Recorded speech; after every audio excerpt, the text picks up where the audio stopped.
all eating habits and foods that are high in sugar, high in salt, and extremely high in fat are the ones that are going to weaken your immune system. Because the only thing that lies between us and the virus is our immunity, and the only way that we can keep our immune guard up is by eating a balanced diet which is not skewing towards any one nutrient.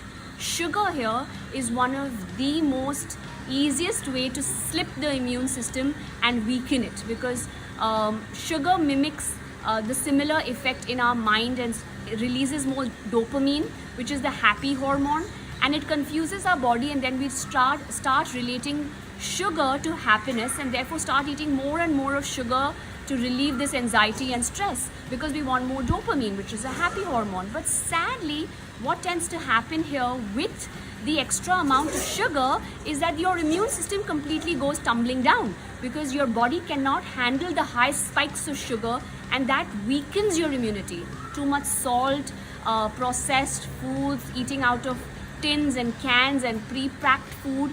The best way here to make sure that you are getting the best out of the food is literally, you have to ask the question whether God made this food or man made this food. All foods made by God are healthy to eat, but sadly not all foods made by man are the healthiest to eat. So the lesser we eat of those foods and the more we eat from farm to table is the best way to keep your immune guard up.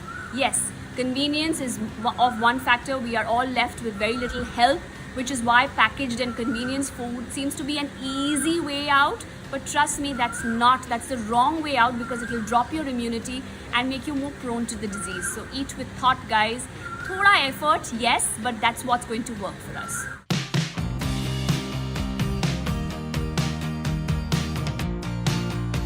Well, I think first and most importantly, it is important to maintain a schedule. Of course, we have work hours, we have designated areas in the house that we work out of, and we stick to our routine in terms of eating habits. So we're finishing breakfast, taking your snacks, which could be small nibblers that you could keep by your desk or office side. Yes, we do have access to the kitchen and the fridge and the junk as well.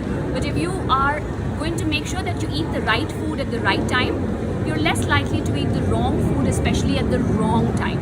So if you will eat, say for example, a handful of nuts or chana or some makhana, you automatically are being able to eat every 2 hours. Once you eat every 2 hours, your blood sugar levels are very balanced. They don't have a dip and then they don't go peaking high, which is what troubles fat and which is what causes fat gain. So if you're able to control your hunger, automatically you will eat the right food at the right time.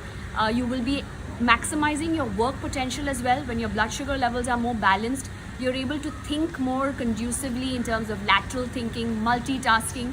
And when you work from home, trust me, you need to multitask, because while giving a lecture or a conference or a diet, you also have to tell the chef for what you want to eat for lunch, and you also have to tell your daughter where her sock is. So yes, multitasking is always required by us, but more so when we are working from home.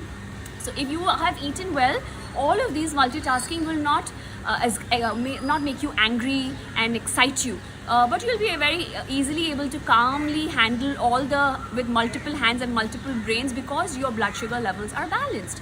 So working from home requires you to create a schedule. I think that's one of a very easy way. So prepare a 7-day or a 10-day cyclic menu. What your family is going to eat for breakfast, lunch and dinner. Automatically it makes it easy for you to procure the raw ingredients that you will require to make those dishes. In fact, sit down with your family and prepare this chart so that no one then fusses on the table and says we don't want to eat this for lunch or we did not ask for this for breakfast.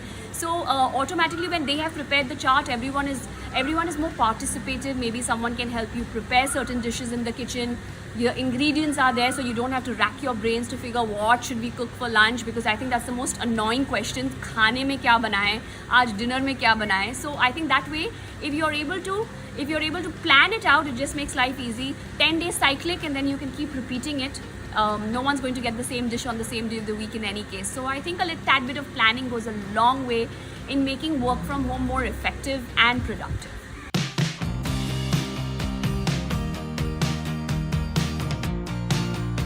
Well, I think that's one of the most important things that we have to take care of 60 days into the pandemic. initially, I think everyone somehow kept their mental health a little bit on the back burner. They were all worried about the physical aspects of training and exercise, but I think more so after being locked in for almost 60 days, it's taking a toll on everyone's mind. Yes, we are all confused and have complete ambiguity of what was going to happen to us tomorrow and how economies will pick up and how we will be able to survive and businesses and all of that. So it does take a toll on our mental health. But again, the magic here is, as I always say, your food is your best artillery, the best weapon that you can use against mental as well as physical well-being. So I also did a whole video on magnesium and how that affects mental health, and how deficiency of magnesium will lead to depression and anxiety and insomnia, and then a vicious cycle completely takes over, because when we don't sleep well enough, our body is not producing enough of the neurotransmitters. When we don't have enough of the neurotransmitters like serotonin and melatonin, we do not have the happy hormone, which is serotonin. We have very little of melatonin, which is the sleep inducing hormone. So sleep makes these hormones go in a good cycle, and when these hormones are good, you sleep better. But once the cycle breaks, automatically, because we are not sleeping well, we are not making enough of these neurotransmitters. Because we aren't making enough of the neurotransmitters, we are more upset, depressed, and there's more anxiety. So diet can really help you here to reset this entire thing. Having magnesium rich foods, having protein rich diet, having a diet which is balanced in carbs and good fats works a very long way in addressing the mind. It is very, very important that we feed our mind and our body with thought, because we are going to get out of COVID, but it's the mental attitude which is very, very important that we have to keep right and feed our mind with the right thoughts to be able to come out of it a winner.